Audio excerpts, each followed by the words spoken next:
Us to the second statement this afternoon. Breakfast Club Early Adopters, Secretary of State for Education, Bridget Phillipson. Thank you, Madam Deputy Speaker. With permission, I will now make a statement to update the House on this Government's work to deliver free breakfast clubs and give every child the best start in life. This is a government that acts on its principles, that delivers on its promises, that drives the change this country needs. Change that is felt in our villages, towns and cities. Change that will help families with the cost of living. Change that lifts the life chances of children across our country. Because, Madam Deputy Speaker, that's where change begins. That's where the biggest difference can be made, during those early years of life and on into primary school, where the possibilities still stretch out. Our action is urgent. Far too many children growing up in this country are held back by their background, denied the opportunity to go on to happy and healthy lives, the bad luck of a tough start weighing down their life chances. I won't stand by while these children are let down, because I believe that background shouldn't mean destiny. Every single child deserves the very best start in life. To achieve and thrive at school is the right of all children. Our manifesto outlined the action a Labour government would take, and now, not yet 8 months on from that election, we are delivering. Change in early years, change in primary schools, change in our country. So I'm delighted to update the House today that I've confirmed over 750 schools as early adopters of our free breakfast club schemes. A promise made, a promise kept. I will always act to protect the livelihoods of working families, for children and their parents. It is for them that we are working tirelessly to deliver change, and it is for them that we will introduce free breakfast clubs in every primary school in this country. That's what we said we'd do in our manifesto, and that's exactly what we're doing now. Madam Deputy Speaker, evidence shows why this matters so much. When schools introduce breakfast clubs, behaviour improves, attendance increases, attainment grows. It's no surprise, giving children the gift of a calm, welcoming start to the day, filled with friends, fun and food. It's the foundation for success that every child needs. And it's about parents as well as children. Our new breakfast clubs will save families up to £450 a year, putting money directly back into parents' pockets. That's why we're moving ahead with such energy and urgency for children and for parents. We're working to cement the clubs in legislation through the Children's Wellbeing and Schools Bill.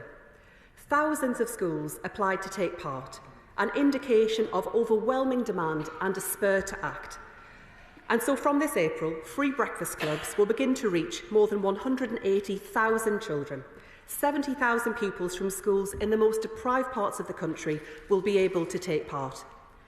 Our early adopter schools are drawn from all kinds of places: cities and villages, north and south, east and west, affluent areas and more disadvantaged communities, big schools, smaller schools, mainstream schools and special schools for children with SEND, schools which have had a club before and those which haven't, schools in which parents have had in the past to pay for breakfast clubs, and schools in which places are currently limited.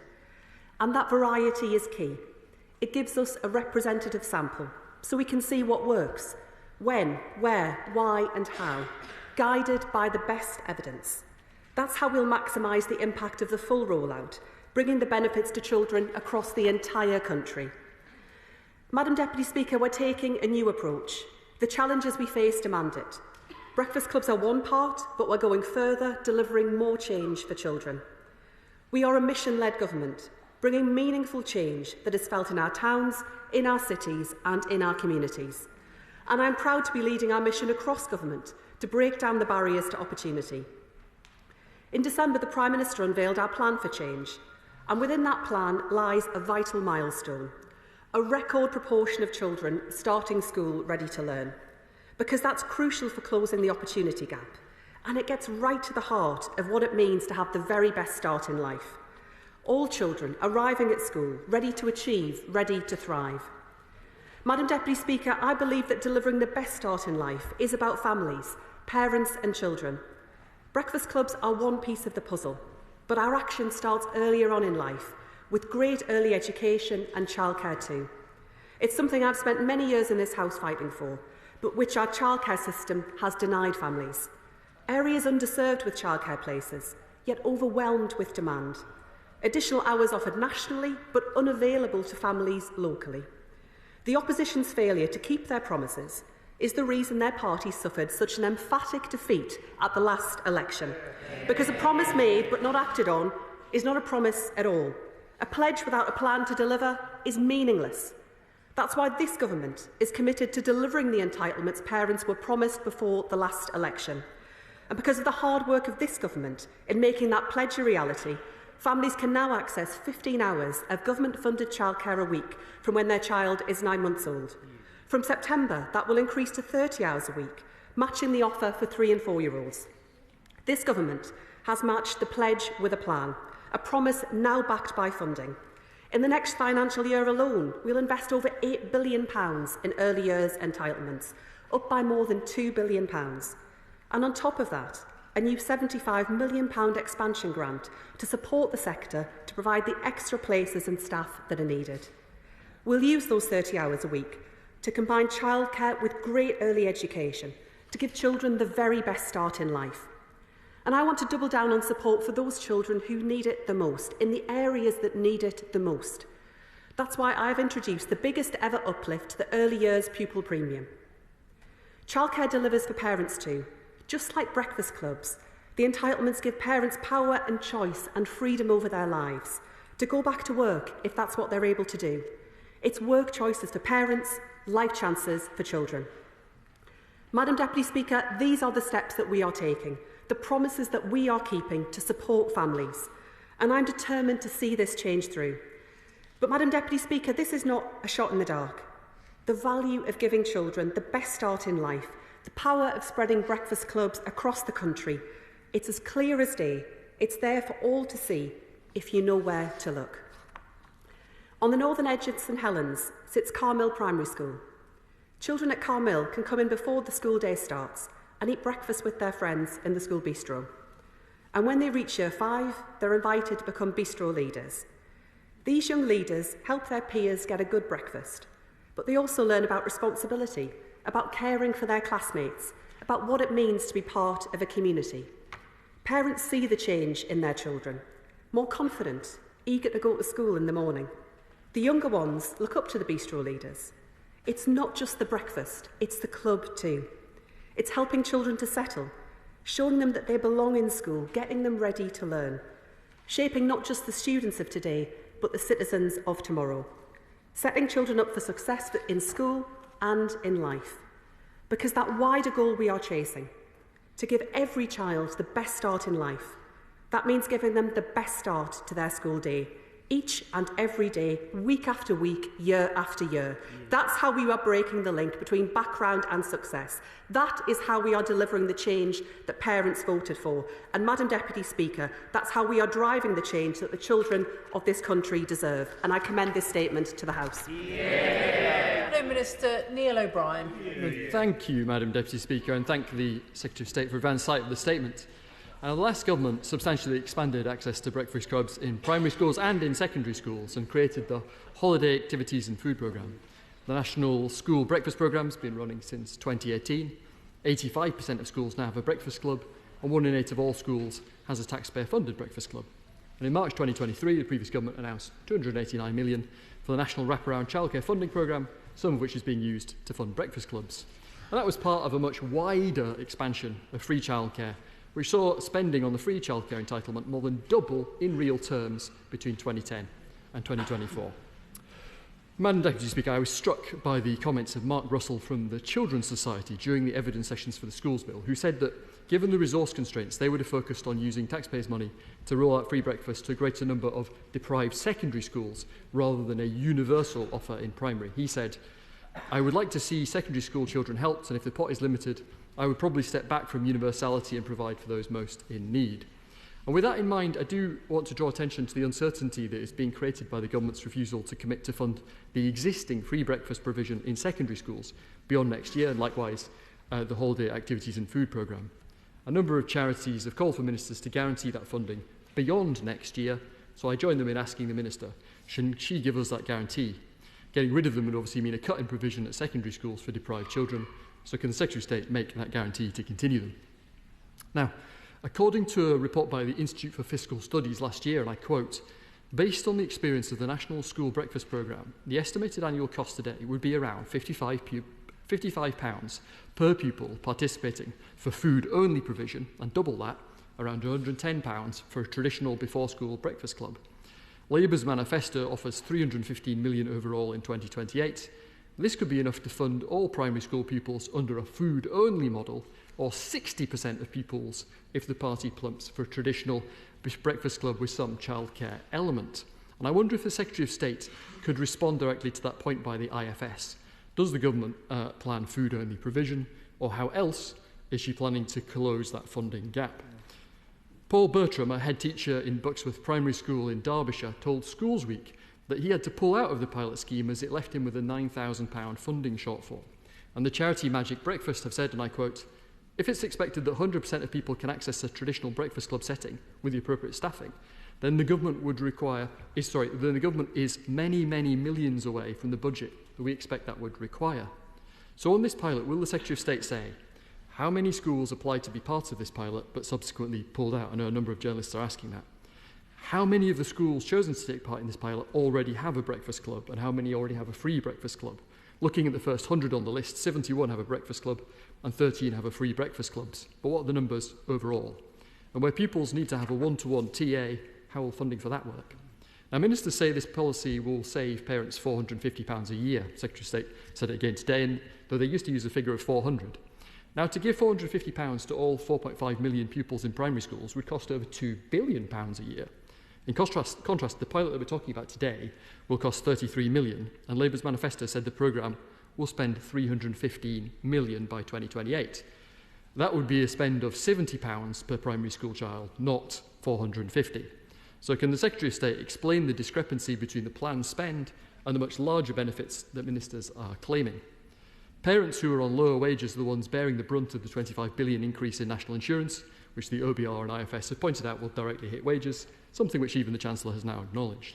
And the biggest losers from that tax increase are those earning less than £15,000 a year. So if you're among those affected by the £25 billion tax increase, you may not feel better off from the £315 million of planned spending. So it's vital that we're clear about what ministers are really claiming and on what basis. Now, I mentioned that 85% of schools already have a breakfast club. The new requirement to offer free school breakfast in all primary schools will interact with that existing provision in different ways. Many school breakfast clubs currently run for an hour on a paid-for basis, and I hope that most will continue to provide at least the period they're doing now. But if the breakfast club is provided for, say, an hour or more, then the school will have to charge the first 30 minutes of the hour, but not the final 30 minutes. So this is likely to give rise to considerable complexity.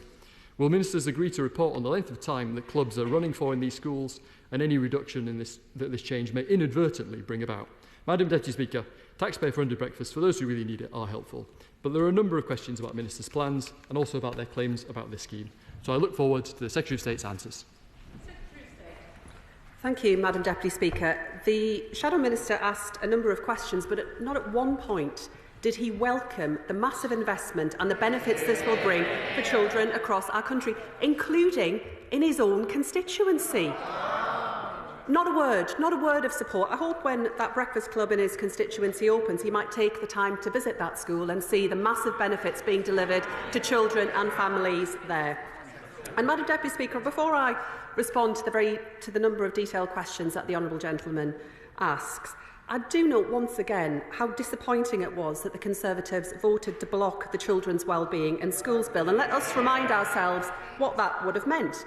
It would have completely stopped the rollout of free breakfast clubs that we're announcing today that will be rolled out across England, subject to the progress of the bill. It would have stopped us limiting the number of branded uniform items that schools could demand, again saving families hundreds of pounds of money at a time when we know that families are under real pressure. And most shamefully of all, he knows full well it would have stopped dead some of the most far-reaching child protection measures in a generation, just so the party opposite could grab a cheap headline. He talks about the National School Breakfast Programme and the investment there. What I would say to him is that programme is an online platform from which schools can order food. It only covers 25%. It only covers 75% of food only. It does not cover wider costs, and schools are required to contribute the remaining 25%. So there is a significant difference in terms of what we are setting out. 1 in 7 of the schools that we are announcing today as part of this pilot had no before-school provision. The rest remaining are a mix of paid-for provision, or in many cases, school breakfast clubs where caps are in place and the numbers are limited. These breakfast clubs that we are introducing will be free and available to every child and every parent who seeks to take them up. And that is why the savings estimate that parents will save £450 a year. Where it comes to the evidence around the rollout, he's someone who says, he said on many occasions that he's interested in evidence-based policy making. The evidence is very clear that the impact is greatest at primary school level, and you would think that he would recognise it. Madam Deputy Speaker, the purpose behind the early adopters is not simply to demonstrate to parents the difference that a Labour government is bringing and a real difference to children's lives, but it also allows us to test really effectively what works ahead of a full national rollout. That's why we want to work with school leaders as part of this programme to ensure that all children are able to benefit from universal free breakfast clubs across our country, including children with SEND. Madam Deputy Speaker, the party opposite have no plan for education, except preserving the tax breaks for students in private schools, whereas we have a plan to give every child the best start in life. If they're going to spend the next 5 years defending their record, we will get on and deliver the change that this country voted for. We made a promise to the people of this country, and today we are delivering on the promise that we made. Chair of the Select Committee, Helen Hayes. Thank you, Madam Deputy Speaker.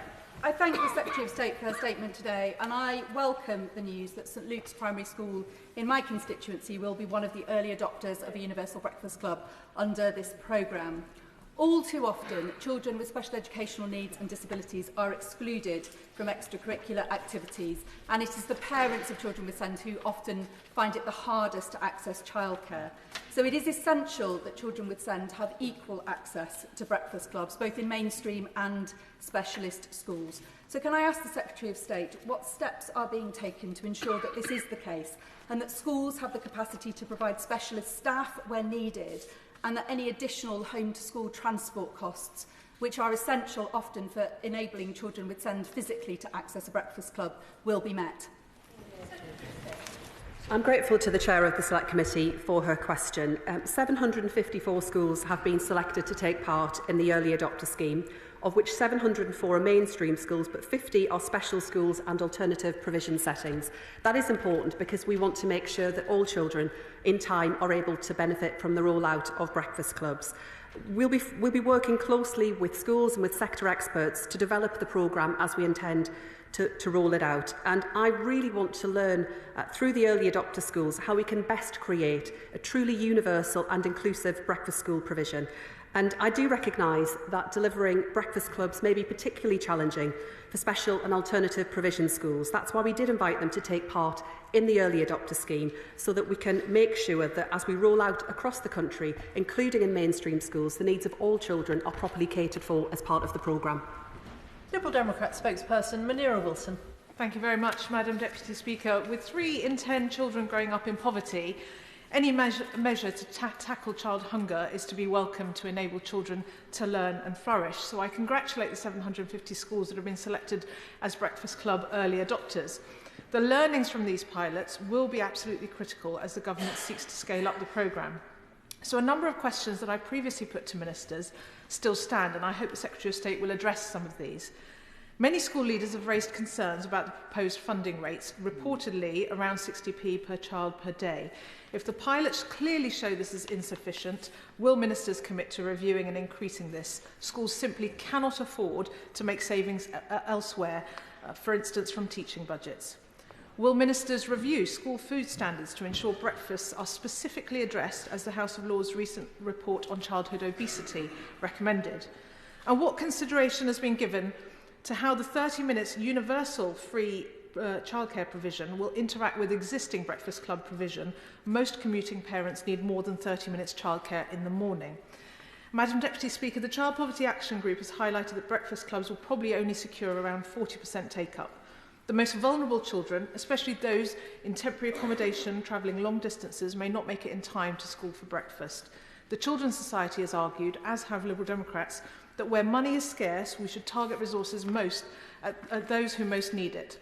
So why won't the government prioritise expanding eligibility to free school meals, a hot, healthy meal in the middle of the day when children are guaranteed to be in school, so that all child in poverty, whether primary or secondary, are being fed? And is it not high time that ministers introduced automatic enrolment for all children into free school meals? Finally, Madam Deputy Speaker, on the Secretary of State's childcare announcements, can she confirm just how much of that money will be going into plugging the employer's national insurance rise, which will put significant pressure on providers and push up costs for parents? Thank you. I'm grateful to the Honourable Lady for the questions that she raises. Turning first to the question of funding, I think sadly there's been some misunderstanding around the funding rates, so just to set those out for the benefit of the House.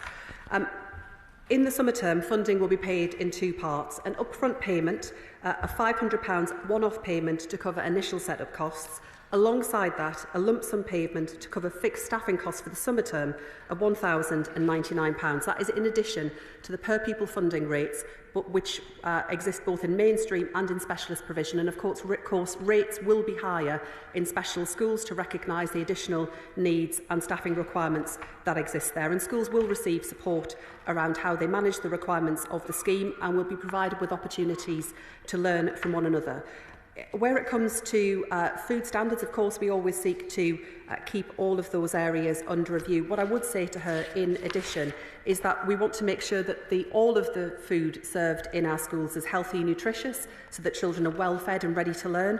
And the school food statutory guidance, which regulates the food and drink provided at school, already applies to breakfast, and we want to make sure that healthy meals are offered as part of breakfast clubs, but we will have continued to keep these areas under review. She is right to ask the question around existing wraparound. Of course, we expect those two offers to be complementary, and schools will be able to offer a paid-for offer alongside the 30 minutes of childcare and food through the universal offer as well.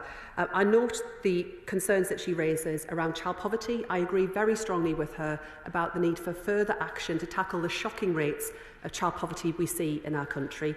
That's why, together with the Work and Pensions Secretary, we are leading work across government as part of the Child Poverty Task Force.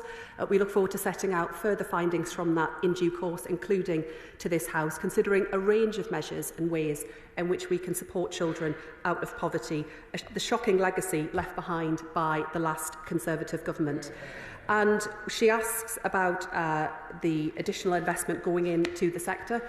The big investment that we are putting into the early years pupil premium and into the expansion grant will be crucial in providing the support that the sector needs to deliver the places and the staffing required ahead of September. And I look forward to continuing to work with her to make sure that we get this right.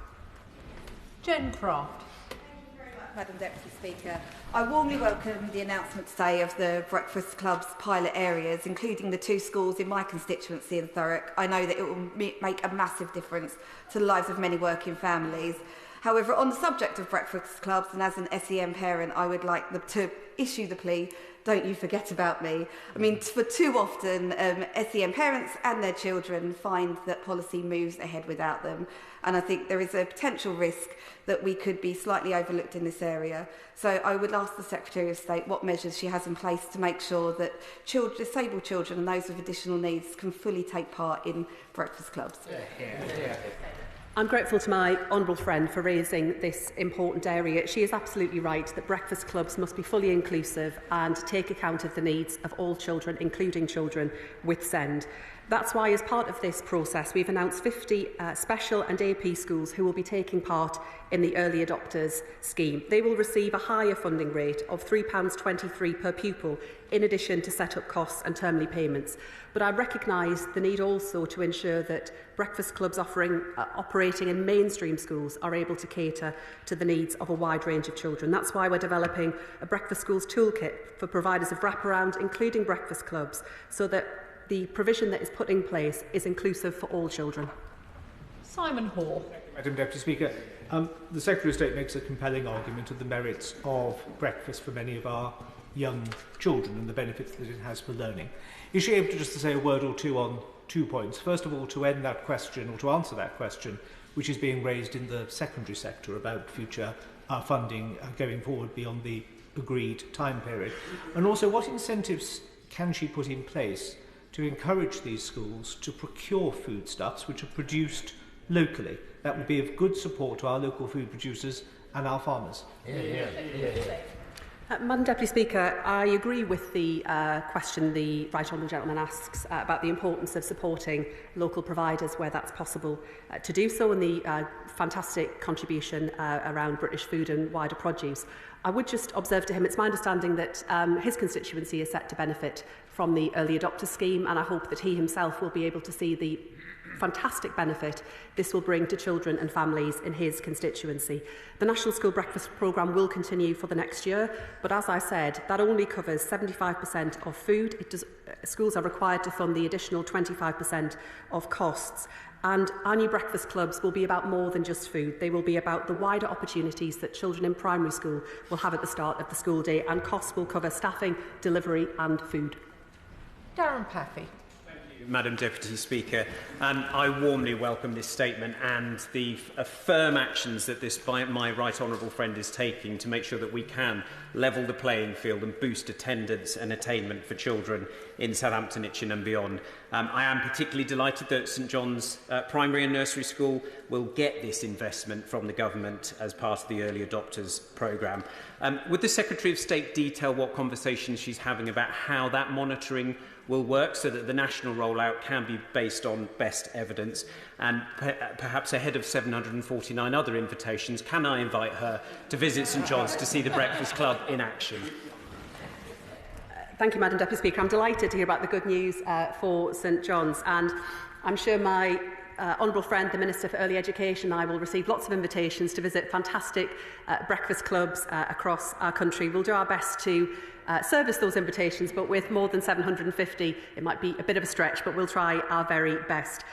My honourable friend is right to identify the need to develop learning and understanding about what works across the early adopters. That's why the schools taking part in this pilot cover a range of different settings, serve communities with a range of different needs, both rural and urban, serving very different kinds of communities, so we can ensure a fully representative sample ahead of full rollout. Iqbal Mohamed. Thank you, Madam Deputy Speaker. I'm grateful to the Secretary of State for her statement. As a child brought up on free milk and free school meals, I very much welcome and support the government's plans to set up universal breakfast clubs in all primary schools. However, concerns are reported amongst head teachers, unions and charities that the plans will not be properly funded and will lack the flexibility required to be successful. This weekend, the independent publication Schools Week highlighted how some head teachers in primary schools, while enthusiastic about the aims, refused to take part in the early adopter pilot scheme as volunteer schools because only 60 pence was being provided by the government per pupil. The budgets of schools in my constituency of Dewsbury and Batley, as well as across the country, are already stretched beyond breaking point. So will the Secretary of State confirm that adequate funding for healthy foods, as well as the necessary flexibilities, will be provided to all primary schools for the breakfast clubs? And will she guarantee the schools will not be left out of pocket? Thank you. I can confirm that the funding being made available to schools, I'm confident, will be sufficient to deliver on this programme. The Honourable Gentleman quotes the per pupil funding daily rate, but alongside that, as I set out earlier, there will be start-up costs as well as lump sum payments to cover the costs of running the breakfast club, alongside a higher daily funding rate for special schools and alongside a higher daily funding rate based on the proportion of FSM 6 pupils at the school. Sureena Brackenridge. Deputy Speaker. Firstly, my congratulations go to Poole Hayes Primary School in Willinghall for being one of the 750 early adopters. Will the Secretary of State outline how the free universal rollout of breakfast clubs, alongside capping the number of branded items of uniform and expanding funded childcare will help cost of living for my families in Wolverhampton North East. I'm grateful to my honourable friend and I'm delighted that her constituency will be a part of the Early Adopters programme. Our Breakfast Club scheme is all about making sure that children get a great start to their school day, a welcoming space, providing them with valuable opportunities to play, to learn and to socialise. But as she identifies, the measures that we're setting out today to this House around the Early Adopters scheme, but also the measures in the Children's Wellbeing in Schools Bill, will make a big difference to parents, will put more money back into their pockets, limiting the costs of school uniform, but also providing more support around breakfast clubs. That is the difference a Labour government makes. Jim Shannon. Deputy Speaker, I welcome very much the Secretary of State's commitment to the scheme. As I know it's an England scheme, but I just want to say that we have a similar scheme in Northern Ireland, one that we do as well. Every one of us as MPs have attended the Kellogg's events here in the House, and we understand the commitment that Kellogg's can make. But I just want to ask the Secretary of State, is it possible that the Secretary of State has considered whether there may be other companies who could perhaps do similar as Kellogg's do in relation to schools? For instance, bakeries could do something, those who make jam or marmalade could do something, and indeed the superstores, as we know, within 24 hours dump their food out or dispose of it. That's good food going to waste. There may be better ways, Madam Deputy Speaker, and perhaps maybe the Minister, the Secretary of State could help us to achieve that. Thank you. I agree with the Honourable Gentleman. There is always more that we can do, and I note that there are many companies that already involve themselves in really important charitable works in this area. He names one company. It would be remiss of me as a North East MP not to give a special plug to Greggs, who do some fantastic work in this space as well. And alongside the national rollout that we intend to deliver of breakfast clubs, we continue to believe that there is an important role for organisations like Magic Breakfast, like Greggs, Kellogg's and others in supporting schools and children. Sewards. Thank you, Madam Deputy Speaker. I absolutely welcome the introduction of free breakfast clubs for all primary schools, including for Robin Hood Primary School in Leeds South West and Morley. They provide £450 worth of savings to parents, provide extra childcare, and of course we know that children should not have to start the day hungry. What can the Secretary of State tell the primary schools in my constituency about the full rollout and when they can expect to see breakfast clubs in their schools? I'm grateful to my honourable friend. We intend to deliver the rollout as soon as possible because we know it's urgent and we know the difference this will make to children's lives. Free universal breakfast clubs will also mean that every primary school child, no matter their circumstances, is well prepared to learn. That's why we believe in that important provision being universal, available to all children. But today is an important step forward, and Robin Hood Primary School will be an important part of how we develop and understand how to roll out the programme nationally. Thank you, Madam Deputy Speaker. And I agree with the Secretary of State in that every single child deserves the very best start in life. But if we're honest, we know that not every child has the best start in life.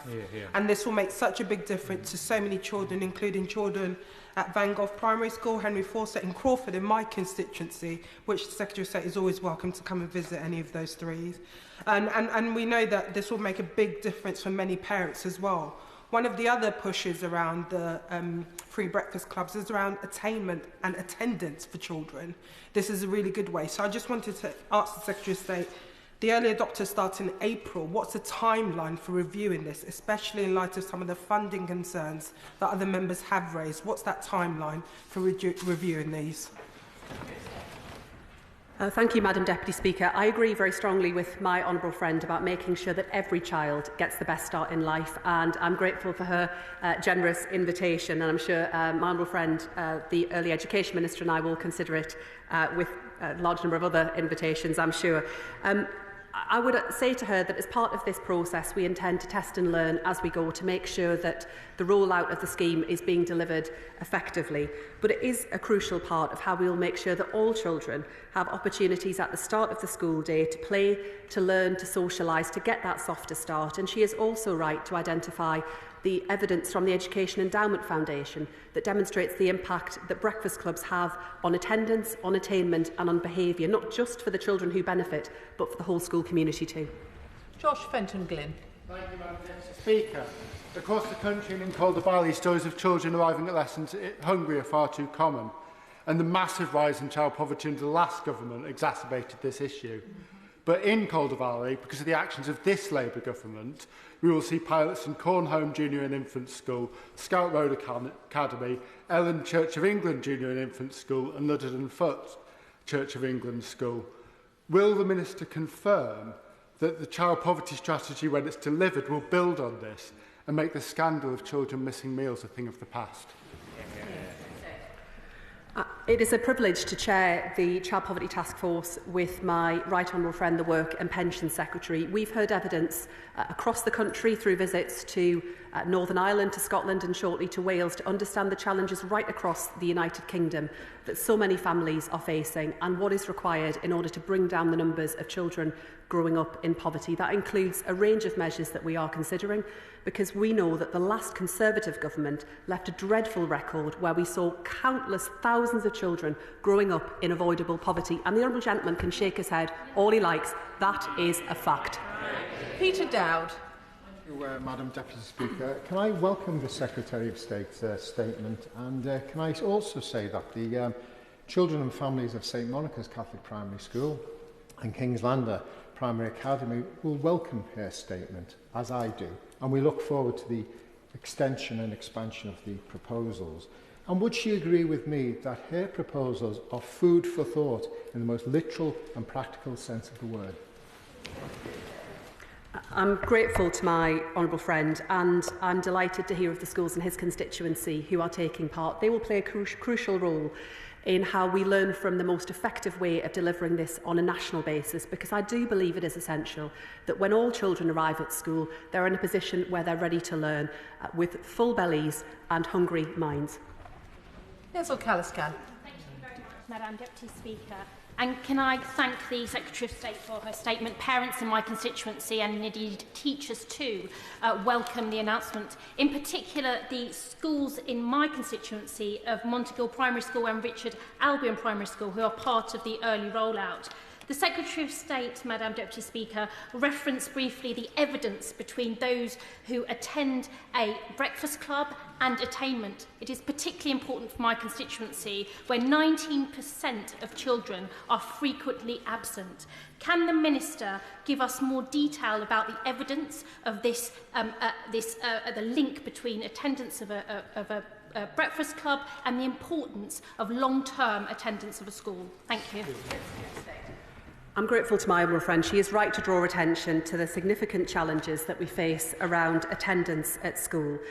Breakfast clubs are an important part of how we support children around behaviour, around attendance and attainment, and the evidence is very clear in this area. I would also like to say, following on from her question, that I pay tribute to the school leaders and to the staff who will be involved in this very important endeavour around supporting children at the start of the school day. Their efforts will allow us to effectively roll out a national scheme that will benefit children the length and breadth of our country, and I'm grateful for their contribution. Matt Rodder. Thank you, Madam Deputy Speaker, and could I thank the Secretary of State for her announcement on this very important policy today, and in particular to thank her for the investment in Caversham Park Primary School and also Suzanne School, both in Reading Central constituency. Would she be able to provide the House with some further details of the evaluation of the programme over time? Thank you. Madam Deputy Speaker, I'm grateful to my honourable friend. We will update the House to make sure that members are aware of the continuation of the rollout, how it is progressing, but also so that we can learn as quickly and as effectively as possible as to how the rollout is developing. And I'm delighted to hear about the schools in my honourable friend's constituency. Perrin Moon. Madam Deputy Speaker, Gwynia Community Primary School is one of the 750 early adopters, and I'm absolutely delighted that they have joined in. Does the Secretary of State agree with me that this is part of an overall strategy to ensure that all children are able to access the education that they deserve, a strategy that was profoundly missing for the last 14 years?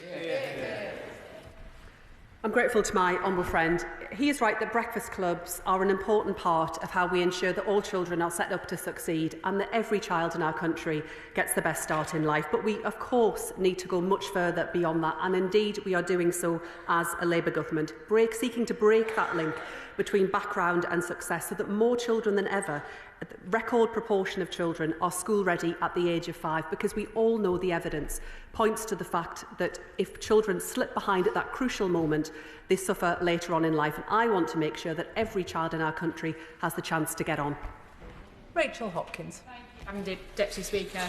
I'm delighted that Denby Primary School and Summary's Infants are some of the first schools to benefit from Labour's universal free breakfast clubs in Luton South and South Bedfordshire, because we know that a balanced, nutritious breakfast will set children up for the school day and improve attendance and attainment. So does the Secretary of State agree with me that Labour, delivering on its manifesto commitment through our plan for change, is clear evidence that we are committed to breaking down barriers to opportunity and ensuring all children have the best chance in life? I agree with my honourable friend. The need to act here is urgent. We know that far too many children are not achieving all that they can and that they are held back by virtue of their background. We are determined to turn that around, and the announcement that I am making today shows the determination of this Labour government to ensure that background is no barrier to success, and I'm delighted that we have made such rapid progress with more than 750 early adopters from April. Adam Thompson. Deputy Speaker, I firstly welcome the statement from the Secretary of State today, and I'm very glad that Chaucer Infant and Nursery School in my constituency signed up to the Breakfast Club Early Adopter Scheme. I had the great privilege of visiting Chaucer Infants recently, where Mrs Dawley gave me an excellent tour of the school, and I had a fantastic discussion with the Smart School Council about their priorities for our community. Free breakfast clubs will be a real financial boost for families in my constituency who have struggled greatly through the cost of living crisis.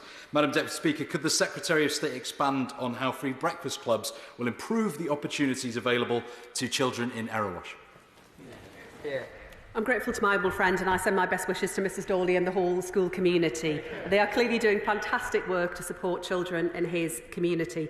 And breakfast clubs in our primary schools, of course, bring benefits for parents at the start of the school day, giving them choices and flexibility about how to get on at work. But crucially, this is about boosting children's life chances, because the evidence is very clear about the impact on attendance, on behaviour and on attainment too. This is a crucial part of how we will make sure that background is no barrier to getting on in life. Tulip Siddiq. Madam Deputy Speaker, the Secretary of State will know very well the impact of COVID on children, especially a lot of children who are at primary school now, the impact on their well-being and also their attainment, especially if they're from disadvantaged backgrounds. So I very much welcome this intervention, because it will make a massive difference to this COVID cohort who are now at primary school. But could I press her a bit on the next steps for this COVID cohort in terms of attainment, but also mental health? What is her department doing to ensure that there's more provision for mental health, especially at primary school? My honourable friend raises an important point, and I think we all recognise, both as constituency MPs and from the work we see across the country, the serious impact of the pandemic on young people and their mental health, on the big waiting lists we see to access specialist support for many young people where it comes to CAM services across our country. It's why I'm working very closely with the Health Secretary on making sure that we roll out more mental health support across our schools so that children can access the support that they need at the earliest possible point. Alex Baker. Thank you, Madam Deputy Speaker. I'm so delighted to have 4 schools in my constituency on the early adopter scheme for free universal breakfast clubs. The Ferns and Grange Infants in Farnborough and Marlborough Infants and St Joseph's in Aldershot. Can I ask my honourable friend what her message is to parents across my constituency who are eager for their children's school to join this scheme so that they can benefit from Labour's plan for change in Aldershot and Farnborough? My message to parents in Aldershot and across our country is that this Labour government is on their side, delivering better work choices for parents and more support for their children at the start of the school day, where it comes to breakfast clubs and the early adopters scheme, but also the action that we are taking to cut the costs of school uniforms, an area I know that many parents find a real pressure, but also expanding childcare and early years entitlements so that parents across our country, and including in her constituency, are able to take up the places that have been promised. Alistair Strathern. Speaker. As a former teacher and local authority children's leader, I got to see firsthand the transformative impact breakfast clubs could have in driving up attendance, attainment and young people's well-being. So I'm delighted that not one, not two, but 3 local schools are going to be benefiting from the government's early adopter scheme. But as excited as I am for primary age pupils at Meppershall, Shefford Lower and Eton Academy in Stockfold, I want to make sure even more can benefit. So how will the government make sure we learn the lessons of the pilots as quickly as possible so that every pupil in my constituency and across the country eligible for the commitment can benefit from it? The schools in my honourable gentleman's and my honourable friend's constituency will play an important role in determining how we can roll out this commitment right across our country. Of course, the early adopters in schools in his community will make a real and really meaningful difference to parents and to children, but it will also give us the opportunity to test and learn as we go, and crucially, demonstrate the impact of a universal breakfast club offer, because we know that is also the way in which we can make sure that we reach often some of the families that might find it more difficult to access such provision, because it is a less stigmatising way of reaching those in the greatest need. Pippa Halings. Thank you, Madam Deputy Speaker. I'd like to thank and congratulate the head teachers and staffs at Meldreth, Great Wilbraham and Stapleford primary schools in my constituency of South Cambridgeshire. And I would just like to ask the Minister if she would also explain to them how important it is that the learning that takes place in these schools will ensure the rollout of breakfast clubs to all the schools in my constituency across the country. I pay tribute to the schools in the Honourable Lady's constituency and to the workforce there for the fantastic efforts that they have made in order to take part in this scheme. I look forward to seeing the impact it has in schools in her community and in constituencies across the country, so that we can make sure that when we roll out this scheme nationwide, we do so on the basis of the best available evidence taken from a range of different contexts in different constituencies across England. Josh Simons. Thank you, Madam Deputy Speaker. As a newly elected member of this place, I try to visit a school in my constituency every week. Time and time again, parents tell me, as they did last week at the All Saints Primary in Hindley, that having a child in this country is too expensive and too exhausting, which is why I really welcome the programme that the Secretary of State has set out today. In a few weeks' time, I am hosting a coffee morning at the Family Hub in Hindley, where all parents are coming to discuss the issues that they face, particularly dads who often don't show up to these things. And the question I'd like to be able to answer for them is, will the Secretary of State assure the House that she will be tightly monitoring the timeline for rolling out this fantastic programme beyond the early adopters to other schools that will benefit, including those in my constituency?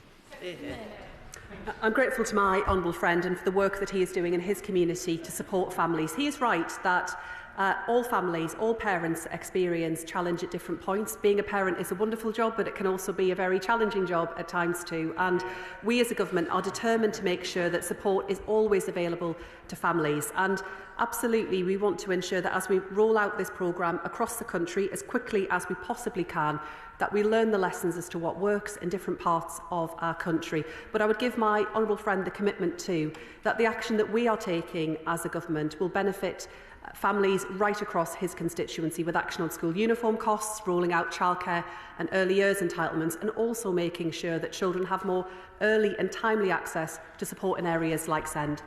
Richard Quigley.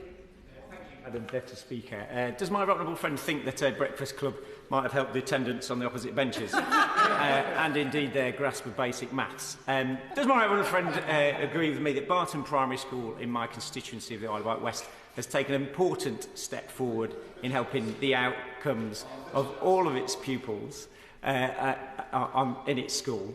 And does she agree that this is one of the many important first steps she has taken to fix an education system that has been ruined by the previous government? Madam Deputy Speaker, attendance has been a bit slim on the opposition benches this afternoon, and I did note in the response that I made to the Shadow Minister, who's sadly no longer with us, that I apologise, to the Shadow Minister opposite, that you would think that members across the House would welcome the difference that breakfast clubs will bring to communities the length and breadth of our country, because they have been selected in a range of different constituencies to ensure that we do learn from what is effective and what works. And I would say to my honourable friend that I'm delighted that his constituency is going to be a part of this. The work that school leaders and teachers and school staff will make in this important endeavour will allow us to roll out breakfast clubs across our country, making a real difference to children across our country. Lewis Atkinson. Thank you, Madam Deputy Speaker. I know my right honourable friend and neighbour, the Secretary of State, is personally committed to delivering the best start of life for children in Sunderland. I warmly welcome that the Richardson Road, Hudson Road, St Joseph's and Dame Dorothy schools in my constituency have been announced as early adopters. In terms of staffing, could I ask her just to say a little bit about the regional variations in the availability of early years staff, which, as she knows, is a particular challenge in our city?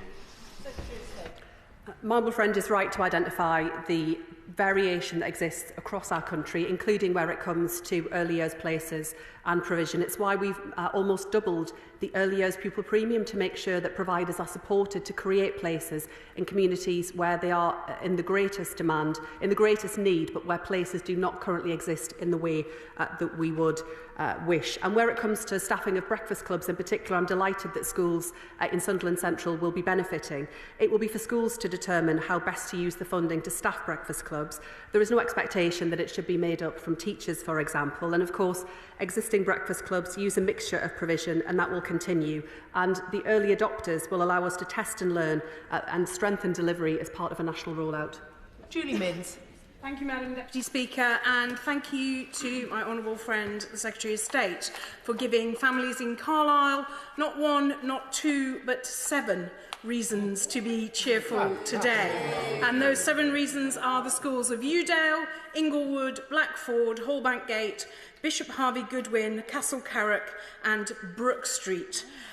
These 7 schools represent the full breadth and potential and diversity of Carlisle and North Cumbria. Fantastic. From the inner city school of Brook Street, where many of the families have English as a second language and where opportunity is all too often denied to those children, to the village schools like Castle Carrick and Holbank Gate, where dropping off at school time can mean that the parents can't actually take advantage of the opportunities that exist in the city. So can I ask the Secretary of State to say a little bit more about the opportunity that will be unlocked for the parents as a result of today's announcement? Yeah.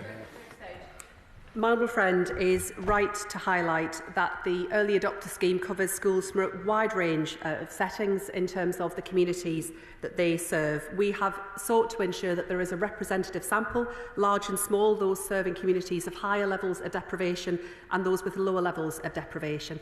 And there will be real benefits to parents in Carlisle from the early adopter scheme that we are introducing. The flexibility at the start of the school day to drop off that bit earlier and to take on more hours at work or to get to work. But crucially, the difference this will make to children's life chances too, because the evidence is so clear that that softer start to the school day makes a big difference to children's attendance, their behaviour and crucially their attainment at school as well. Alice MacDonald. Thank you very much, Madam Deputy Speaker. I welcome the announcement today, and I'm very pleased to see that St William's Primary and Kinsale Infant School in my constituency of Norwich North will be among those to benefit from this early adopter programme. Those are 2 of the 12 schools in Norfolk that will benefit. Can I ask her to also expand on the test and learn principle as we feed in that nationally, how we also feed that back to schools on an ongoing basis so they can make improvements, and are there opportunities for schools to join up locally on areas like procurement? Madam Deputy Speaker, we will be providing those opportunities, as my honourable friend outlines, to ensure schools to work with one another, to develop best practice and to also learn from what works in similar settings, and to make sure that breakfast clubs in those schools are as effective and as accessible as they possibly can be.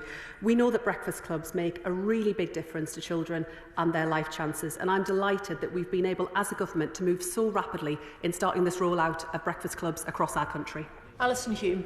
Thank you, Madam Deputy Speaker. It is shameful that after the last Labour government lifted 1.1 million children out of poverty, years of neglect by Conservative governments saw increasing numbers of children going to school hungry, limiting their learning and life chances.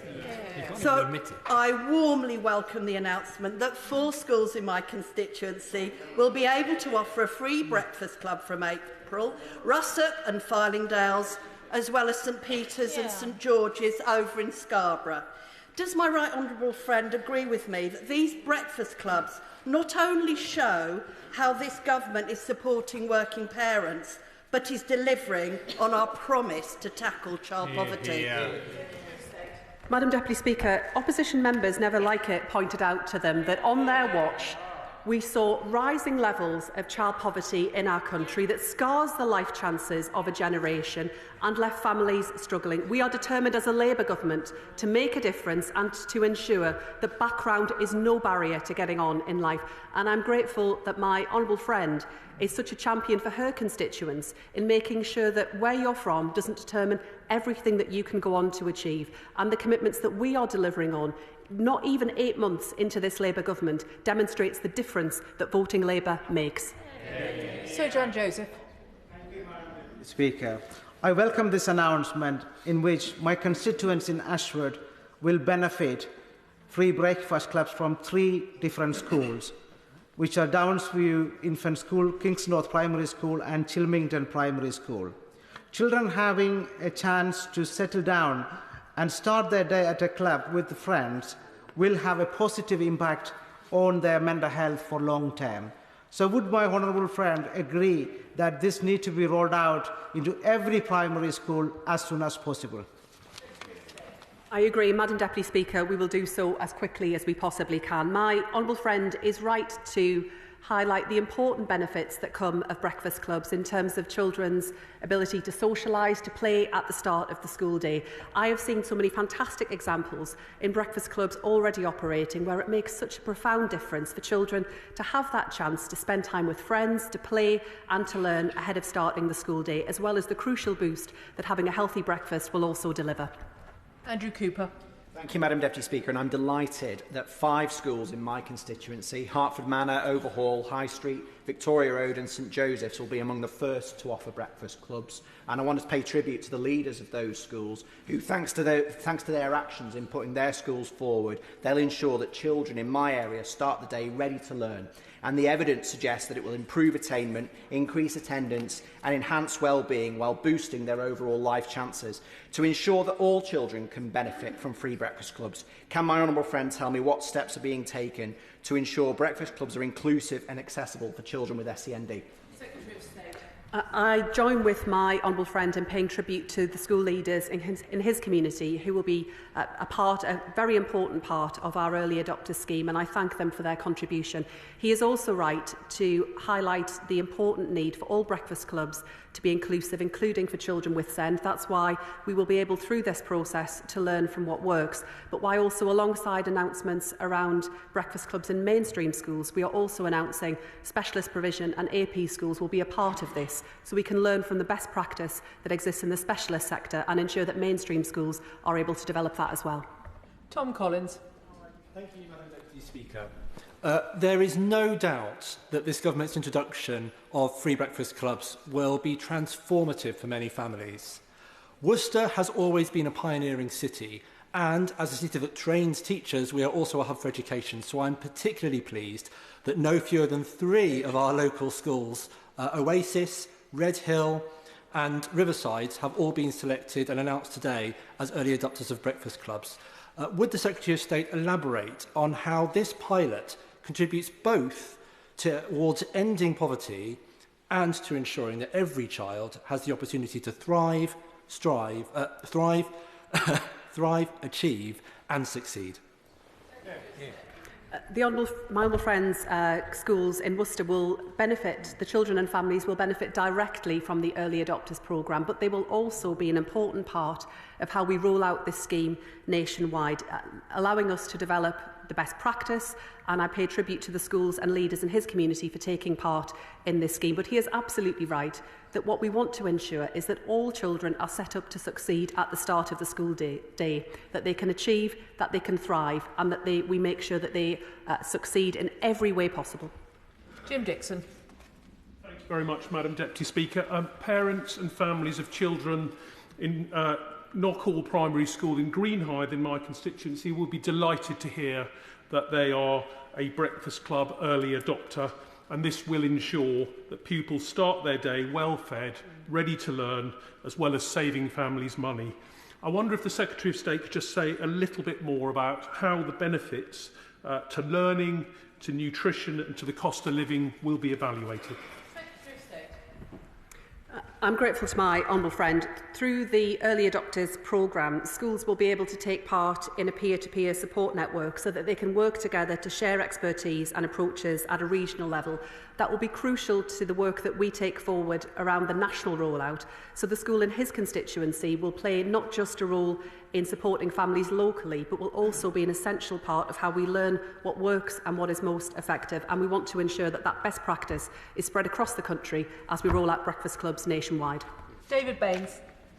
Very much, Madam Deputy Speaker. I'm delighted that 3 schools in my constituency are part of this initial rollout: Ashurst Primary, Garswell Primary and Pace, and I'm delighted for them. Can I say I'm also delighted to hear Carmel Primary School in my constituency get a mention in the statement by yourself, by the Secretary of State in a statement, and congratulations to them, go to Mr Maley, the head teacher, and all the staff for the outstanding work they're clearly already doing, that I know they're doing, because I used to work there.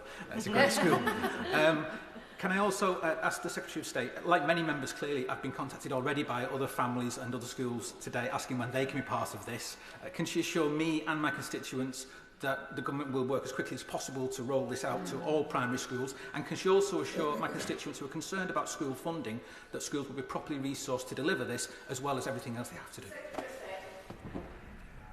I can say to constituents of his and across St Helens that we will ensure that schools have the resources that they need to deliver the rollout of breakfast clubs, both in terms of the early adopters and beyond that. It is essential that as we get this initial phase underway so that we can learn as to what works ahead of the national rollout, but we are determined as quickly as possible to roll out breakfast clubs nationwide.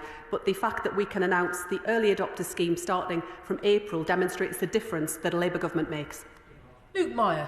Thank you very much, Madam Deputy Speaker. I strongly welcome today's statement from my right honourable friend, and I can't tell you how delighted I am that 4 schools in my constituency with over 1,300 children will be early adopters within this scheme. I pay tribute to the leadership of Skelton Primary, Lockwood Primary, Pennyman Primary and St Bernadette's Primary for their leadership. Does my right honourable friend agree with me that where the children of working families are concerned, this is a government that's on their side and focused on making sure they have the best start in life and the best start to the school day? I'm delighted that 4 schools in my honourable friend's constituency are taking part, and I look forward to all primary schools across Middlesbrough South and East Cleveland benefiting from the rollout of breakfast clubs across our country. This Labour government is on the side of working parents, putting more money back into parents' pockets, supporting parents at the start of the school day and cutting the costs of the school day too. That is the difference that a Labour government brings, and that is the difference that electing my humble friend to this place brings. Can I thank the Secretary of State for her statement?